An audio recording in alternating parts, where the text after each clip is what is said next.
What up, it's your boy T-Bone on Reaction, today's Film Strikes. So Cap Films Friday off with Timeline, with Weird History, Timeline Movies, 1982. The movies defined 1982 though, so this is movies found in the 80s, we're going to look into 1982.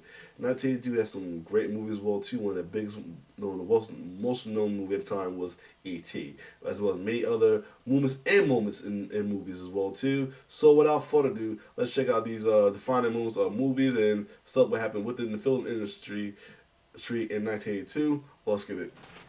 Arcade game makes a great home video. Hold on, let me run it back. I want to get it fully to where it's at.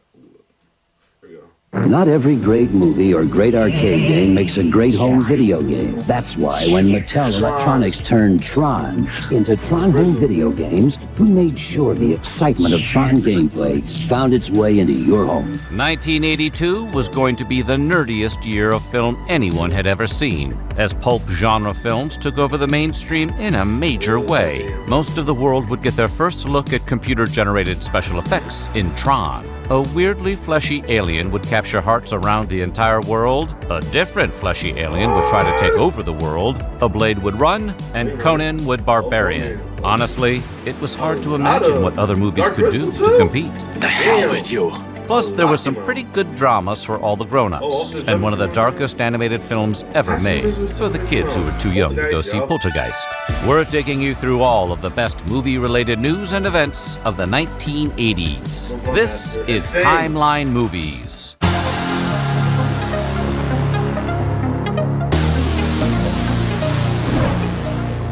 We're keeping a close eye on everyone in this Arctic research base, because this episode is all about 1982. But before we get started, be sure to subscribe to the Weird History channel and let us know in the comments below your favorite movie moment from 1982. Now, are you ready to find out what was going on in movies the year Star Wars was released on VHS? Not in the last few hours. On March 2nd, Columbia Pictures, CBS, and HBO teamed up to form Nova Pictures. Unfortunately for them, however, the name created some confusion with the popular PBS show Nova, so the studio quickly changed its name to TriStar Pictures. TriStar's first release would be the poorly received 1984 comedy Where the Boys Are, 84, but would cement itself with blockbusters like Rambo, First Blood Part 2, Look Who's Talking, Terminator 2, Judgment Day, and Basic Instinct. That same day, Barry Levinson's film debut, Diner, was ordered up in theaters. If you don't want to give him the sandwich, don't. I don't want to give him the sandwich. You know what you're... Got Paul. Oh yeah, they got Paul Reiser and Steve Guttenberg in the same movie. It's usually like they're almost the same type of person. Problem is, you don't chew your food. That's why you get so irritable. I realized that he was, as a director, opening up the floodgates for improv. I try to find a way what you might call like sort of controlled freedom. It seems to be very loose, but you know I know where I want it to go. It's just we got nothing to talk. Oh, it's not Judge Hearn. That's homie from Home Alone. I can't think his name is right now. Home Alone. That's Home Alone homie. I can't think his name. I know Joe Pesci is shoot. Give me a second. I'm trying to type Home Alone. It's giving me a hard time trying to do one hand. Dave Stern. Yeah, Daniel Stern. Yep, Daniel Stern. He look totally different on the face right here. Talk about. Wow, what a but it's cast. good. It's good. The future Rain Man director's debut film follows 6 childhood friends coping with the struggles of young adulthood in the 1950s, and features breakout stars like Daniel Stern, Kevin Bacon, Mickey Rourke, Paul Reiser, Timothy Daley, and Steve Guttenberg.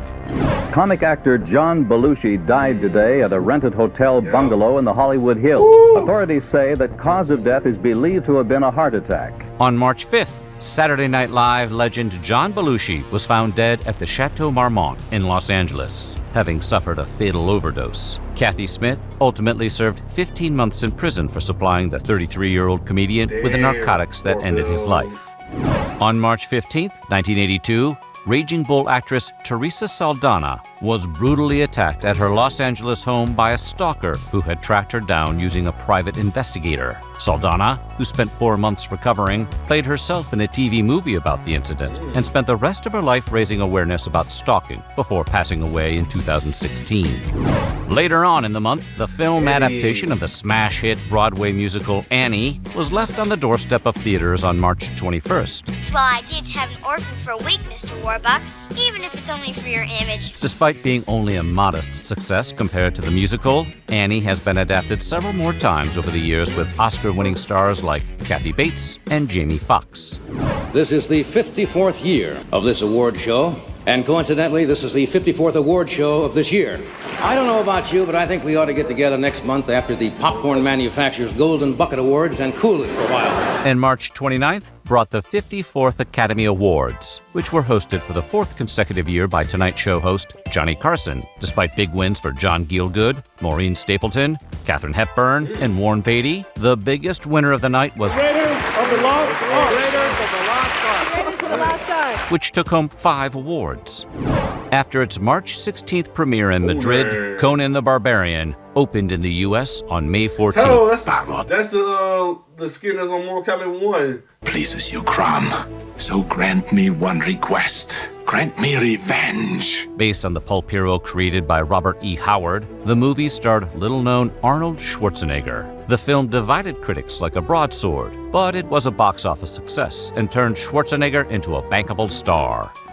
5 days later, actress Sophia Loren began serving a 17-day sentence at a women's prison in Caserta, Italy, for tax evasion. Loren would later tell the press she felt comforted by the support she received from fans, as well as celebrities like Burt Reynolds, who jokingly offered to get the mafia to break her out. Officials hint she may not have to serve the entire sentence, but it's not hard time. The jail is run by nuns, has no bars. Beyond the darkness, beyond the human evolution, is Khan. Kirk, you're still alive, my old friend. Still, old friend. And on June 4th, the Federation ship Enterprise soared back into theaters with the release of Star Trek: The Wrath of Khan. A direct sequel to the 1967 Star Trek episode Space Seed, Wrath of Khan was a massive box office success and revitalized the franchise after the lackluster reaction to 1979 Star Trek: The Motion Picture. This was the best Star Trek that I've ever seen. The characters were really back to the old episodes. It had action, it had humor, it had love, all of those things thrown in that we've been missing all these years, and even more so now. And I wish to go on hurting you. That same day, Poltergeist spirited its way into theaters and turned the phrase, "they're here," into some... a tragedy of a... Well, the film's good, but that's tragedy to feel as far as the actresses, though. That is so sad. Some of the creepiest words in movie history. Her and the Helmed by Texas Chainsaw Massacre creator Tobe Hooper and produced by Steven Spielberg, the special effects blockbuster spawned 3 sequels and a 2015 reboot. I don't care what the president says, he's my best friend, and you can't take him away. Okay, kid, you got the job. The summer of Spielberg continued exactly 1 week later with the release of E.T., the Extraterrestrial, on June 11th. E.T. home phone. E.T. phone home. Oh my God, he's talking. The film, about a young boy who befriends an alien stranded on Earth, became a cultural phenomenon and was the most successful movie of all time. And one of the worst games on Atari. Until it was surpassed by another Spielberg movie, Jurassic Park. It's hard to believe that the Academy has been in existence for 54 years. If Columbia had put only $2,000 a year into an IRA plan, they wouldn't have had to sell out to Coca-Cola. On June 22nd, the Coca-Cola Company shelled out $750 million to buy Columbia Pictures, ensuring that its flagship product would be featured in classics like Tootsie, The Karate Kid, and Ghostbusters. All taken care of by the good people over at Columbia Pictures, subsidiary of Coca-Cola. So, if you were ever wondering why so many people drink Coke in your favorite 80s movies, it wasn't just because Coke is delicious. Nonetheless, in 1987, they spun the studio off as its own company, and by 1989... I noticed that. I didn't notice that they had like Coca-Cola's like in like movies, like a movie company when I was younger as well too. They thought about that. That's it. So that's why it's a lot though. Wow. Coke was pretty much out of it entirely. 3 days later, Ridley Scott's classic sci-fi noir, Blade Runner, released in theaters on the 25th to little. Another cult classic that was originally a flop that became a cult classic later on. Fanfare. Commerce is our goal here at Tyrell. More human than human is our motto. Starring Harrison Ford as a futuristic detective tracking violent androids, the film was a box office failure and almost disappeared like tears in rain. Dang. Now considered one of the most influential science fiction movies ever made, Blade Runner finally received a big-budget sequel in 2017. July kicked off with a spooky note with The Secret of Nim, a dark animated feature about a field mouse who teams up with a colony of laboratory rats to rescue her son. Please, sir.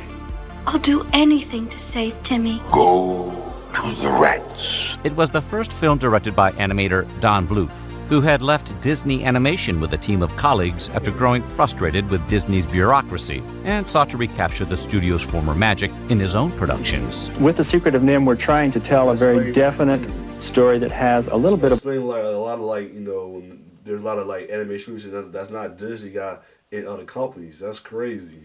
Bite in it. It does worry you. The story may scare you just a little bit. But while Nim drew mixed to positive reviews, it only barely broke even at the box office. The NCOM 511 computer. Within it, there exists an unknown civilization where man has never been. Disney responded 7 days later with the visually groundbreaking sci-fi adventure Tron. Directed by Steven Lisberger and starring Jeff Bridges, the movie, which followed a computer programmer sucked into the software-based world inside of a computer, was one of the first to make extensive use of computer animation. Its visuals wowed audiences and critics alike. We made X number of Hi-Con positives and negatives. For each live-action character, an exposure for the main body, there was an exposure for the circuits, there was an exposure for the whites of the eyes, roughly 5 passes. But its convoluted story left most viewers confused. Nonetheless, Tron became a cult classic and has since spawned 2 sequels and an animated TV series. I wear this helmet all day long, and it seems to bring peace to me. Pink Floyd's 1979 album, The Wall, was a mega-hit concept album about a musician going slowly insane, so the movie version was inevitable. Directed by Alan Parker, the movie, which was essentially a feature-length music video, hit theaters on July 14th. The unusual film was described by Roger Ebert as one of the most horrifying musicals of all time. And he saw a lot of movies. Nonetheless, it met with positive reviews, performed well at the box office, and is now considered a cult classic. I feel like it's like the inspiration to Michael Jackson's Moonwalker in a way, almost. Helicopter crash near Magic Mountain today brought tragedy to the... Oh, yeah. Yeah, it was just got mentioned that last week when I did a reaction to the American Werewolf in London movie right here. So damn sad. Set of the Steven Spielberg movie, The Twilight Zone. Actor Vic Morrow and 2 small children were killed when the chopper came down as they were shooting a war scene. Just over 2 weeks later, the most infamous disaster in filmmaking history struck the set of The Twilight Zone, the movie. Late at night on July 23rd, a helicopter crashed on set, ending the life of actor Vic Morrow, as well as child actors Renee Shin-Yi Chen and Micah Dinley. But I didn't know it happened like things happen like that. Even pay me the whole money, I will never let my children be in that kind of film. I know in my head and I know in my heart that we did not cause this accident. Director John Landis, along with several others, would be charged with involuntary manslaughter in connection with the deaths, but was ultimately acquitted. On August 13th, the classic 80s coming-of-age comedy Fast Times at Ridgemont High was revealed. One of the first high school comedy, one of the earliest high school comedies as well too. That will go through the years of a lot of hard high school comedies, such as American Pie, Porky's, take place before this and all that, and many others. Filmed in theaters. The movie followed a group of students navigating their awkward high school social scene. It says 100% guaranteed, you moron. Mister, if you don't shut up, I'm gonna kick 100% of your ass. It featured future stars like Jennifer Jason Leigh, Judge Reinhold, Phoebe Cates, and Sean Penn, and was written by future almost famous filmmaker Cameron Crowe while spending a year undercover at a real-life high school. Moving into the fall, if you happen to catch the largely forgotten comedy Looking to Get Out, which was released on October 8, then you saw the film debut of future megastar Angelina Jolie. Where are you from, honey? Las Vegas, Nevada. The 7-year-old actress made a brief appearance as the daughter of the character played by her real-life father, Jon Voight. Your daddy's he's a nice man. You are too. When Sylvester Stallone saw the first cut of 1982's First Blood, he was so sure the movie would end his career, he offered to buy it from the studio so he could destroy it. Originally, it was 3 hours long. I stayed an hour and a half in the woods chasing guys. And then there'd be lines like the cop pulls me over and he goes, "Where do you think you're going?" I go, "Did you ever see Easy Rider?" "Yeah." "Well, yeah, I'm Easy Walker." Lucky for him, cooler heads prevailed, because that movie, released on October 22nd, turned out to be a huge hit. The 13th highest grosser of 1982, First Blood made pissed-off Vietnam veteran John Rambo into an American icon. There wouldn't be no trouble except for that king cop. Well, you did some pushing of your own, John. They drew First Blood, not me. While launching a franchise that would eventually include 5 movies and an animated series. 37 years later, Stallone put the headband on one final time for Rambo: Last Blood, released on September 20th, 2019. The film, which found its hero trying to save a loved one from Mexican drug cartels, drew negative reviews. It may indeed turn out to be Rambo's last adventure. 1 month later, the blockbuster biopic Gandhi was released in theaters. The epic was based on the life of Indian lawyer Mohandas Gandhi, who helped lead the Indian independence movement against the British in the early 20th century. We think it is time you recognized that you are masters in someone else's home. Directed by Richard Attenborough and starring Ben Kingsley, it was nominated for 11 Academy Awards, ultimately winning 8, including Best Actor, Director, and Picture. On December 8th, Saturday Night Live star Eddie Murphy made his screen debut alongside Nick Nolte in the gritty buddy cop action comedy 48 Hours. It's not a completely serious role. I do some cute things in the movie. There's a new sheriff in town. The hit film, which found Murphy playing a convict forced to team up with a cop to catch a killer, wasn't the first buddy cop movie, but it is credited with popularizing the genre. And it launched Murphy's career as a movie star. It's Billy D. Williams' time in this picture, ladies and gentlemen. That same day, the decidedly less funny film Sophie's Choice was released in theaters. The gut-wrenching drama stars Meryl Streep as a Polish immigrant carrying a dark secret about her imprisonment in Auschwitz. Du kannst eins von den Kindern behalten. Wie bitte? And is still considered one of the most impactful movies about the Holocaust to date. On December 17th, Sidney Pollack's gender-bending comedy Tootsie hit screens. You want some gross caricature of a woman to prove some idiotic point like power makes women masculine or masculine women are ugly? Well, shame on the woman that lets you do that, on any woman that lets you do that. Starring Dustin Hoffman as a struggling actor who disguises himself as a woman in order to get a part on a soap opera, the groundbreaking movie satirized sexism in the entertainment industry as well as in society at the time. I'm Edward Kimberly, the reckless brother of my sister Anthea. That is one nutty hospital.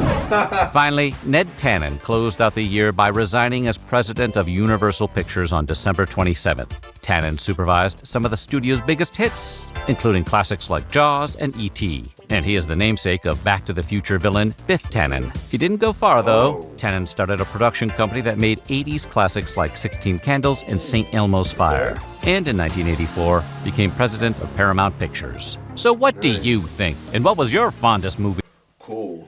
Man. This is definitely a cool little history lesson right here as well, too. The majority I knew about, some I didn't know about, like the Coca-Cola situation, some movies I never heard of at the time, like The Diamond. I mean, I may have heard of Diamond, and like got into as much. How a lot of these movies was made and all that as well, too. This is definitely a good episode. Other than that, though, well, when the time comes, we'll check out 1983.